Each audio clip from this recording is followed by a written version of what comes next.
heard that occasionally on Sundays your players go to church with you. Why is that something that you guys focus on during the season? It was a tough challenge for me to getting them to buy into that. I mean, it was something that I really didn't want to like make mandatory, because you don't know every kid's belief, every kid what they do at home with their own parents on Sunday. So started off like not getting much attendance out of them, because like I didn't want to put no pressure on the kids into coming. But I mean, lately, we've been having at least 15 to 20 kids show up each Sunday out of 30 kids in our program. So it's just been special. You know, as a coach, you preach a lot. You preach a lot about school, you preach a lot about basketball, but it's something me personally don't have in me, and that's the Word of God. And it's something I'm trying to instill in myself, and it's something where I like to go to church. And I mean, I don't go every Sunday, but we try to go every other Sunday as a team, and I sit there and be locked into what the preacher is saying, and always tell the boys to focus on the message, because this is a message that you can get that can relate to your life. It can relate to what we do on the basketball floor. And it's just been a good thing for our program. How did it start? Did it just come up in your mind one day, hey, some of these boys might need some church in their lives on Sundays? It's actually funny. It started at, we do volunteer work at the Mud Hens.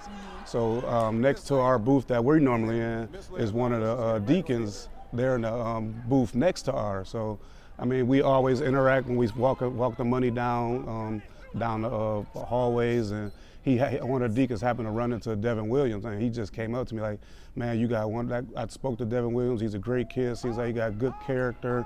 And we was actually throwing a golf outing, and he was like, man, we would like to contribute to your program. So like he invited us. It just started off as an invitation to church.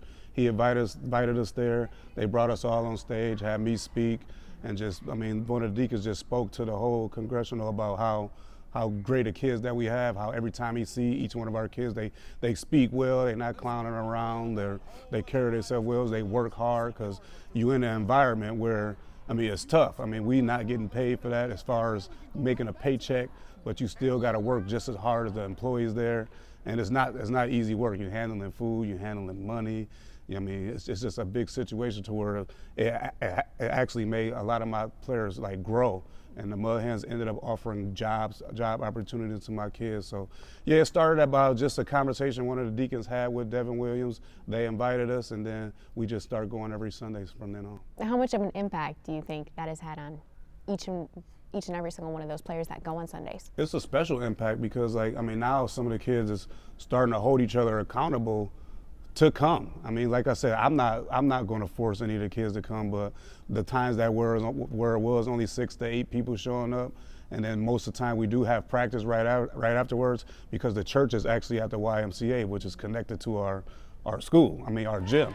So it's actually it's easy access to where we just go to church and then come straight over to practice. But you know, kids will start rolling in after church, like leaders like Devin Williams, Tavion McDonald, like, where you at? And if they didn't have a legitimate reason, hey man, good message today at church. I mean, you should have been there to hear what they had to say. So they start actually holding each other accountable for that, which made it easier on me, and which made us start having those 15 to 20 kids show up. Mm-hmm.